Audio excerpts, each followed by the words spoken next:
কিরণকান্তি আর ভজনের নোংরা ষড়যন্ত্রের কাছে হেরে গিয়ে শেষমেশ চোখের জলের সাথে কন্যার সাজে সাজতে হচ্ছে পদ্মকে। আর পদ্মের কন্যার সাজে রেডি হওয়ার পর ভজন তার ফটো তুলতে শুরু করে। একটু পর গীতা অগ্নিজিতের অফিস রুমের মধ্যে এসে অগ্নিজিতের কাগজের কিছু ভুল ধরে ফেললে অগ্নিজিৎ রেগে গিয়ে গীতাকে বলে যে তুমি একটা সামান্য উকিল, আমার সাথে তোমার কোনো তুলনা নেই। তুমি নিজেকে কি ভাবো যে তুমি এসে আমার ভুল ধরবে? তোমার কোনো যোগ্যতা নেই আমার উপর আঙুল তোলার। তখনই মেহেক ওখানে এলে অগ্নিজিৎ বলে যে দেখো তোমার এই গীতা বৌদি আমার ভুল ধরতে এসেছে, ওর কতটা সাহস। অগ্নিজিৎ গীতাকে জানিয়ে দেয় যে তুমি যতই চেষ্টা করো না কেন তুমি আমার থেকে বেস্ট উকিল কোনো দিনও হতে পারবে না। যেটা বলে অগ্নিজিৎ পদ্মের বিয়ের জন্য বেরোতে চাইলে গীতা অগ্নিজিৎকে আটকানোর চেষ্টা করে এটা বলে যে বাবা আমি আপনাকে অনুরোধ করছি আপনি বেরোলেই কিরণকান্তির ফাঁদে পড়বেন, দয়া করে আপনি যাবেন না। কিন্তু রাগের মাথায় অগ্নিজিৎ গীতার একটাও কথা না শুনে পদ্মের বিয়ের জন্য বেরিয়ে পড়ে। গীতা অগ্নিজিতের পেছনে যাওয়ার সিদ্ধান্ত নেয়, কিন্তু ঠিক ওই মুহূর্তে পদ্মের ফোন আসে গীতাকে। আর পদ্ম কান্নায় ভেঙে পড়ে গীতাকে বাঁচানোর জন্য অনুরোধ করে। আর পদ্ম গীতাকে উত্তর কলকাতার একটা অ্যাড্রেস দেয় আর সেখানে আসতে বলে।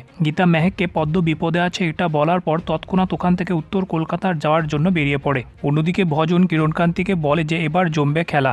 একদিকে গীতা গেছে উত্তর কলকাতায় আর অগ্নিজিৎ আসছে দক্ষিণ কলকাতায়, এবার আমরা নেব বদলা। অন্যদিকে রূপারানী পদ্মকে তার জামাটা দিয়ে বলে যে বিয়ের বেনারসিটা খুলে ফেল, তোর বিয়ের নাটক শেষ, এবার শুরু হবে আসল নাটক। আর কি হতে চলেছে এই আশঙ্কায় পদ্ম ঘাবড়ে যায়। অন্যদিকে গীতা উত্তর কলকাতায় পদ্মর দেওয়ার ঠিকানায় পৌঁছে দেখে যে ঠিকানাটা ভুল। তারপর গীতা কিছুই বুঝতে না পারলে সে সোজা পদ্মকে ফোন লাগায়।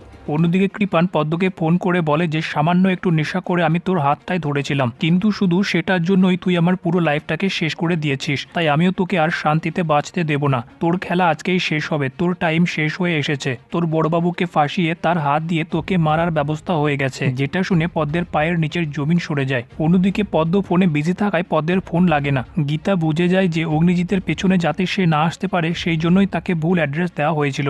অন্যদিকে পদ্মের কৃপানের সাথে কথা বলার টাইমে পেছন দিক থেকে এসে একজন পদ্মকে চাকু মারলে পদ্ম মাটিতে লুটিয়ে পড়ে। পদ্মকে হত্যা করার জন্য পুলিশ অগ্নিজিৎকে ধরে নিয়ে যায়। পুলিশ স্টেশনে অগ্নিজিৎ তার বেলের জন্য ভজনের সাহায্য চায়। ভজন বলে আপনি কোনো বেল পাবেন না, খুন করার সাজা পাইয়ে আমি আপনাকে গুরু দক্ষিণা দেব। যেটা দেখে গীতা বলে যে এবার বুঝতে পারছেন তো আপনি দুধ কলা দিয়ে কেমন সাপ পুষে রেখেছিলেন।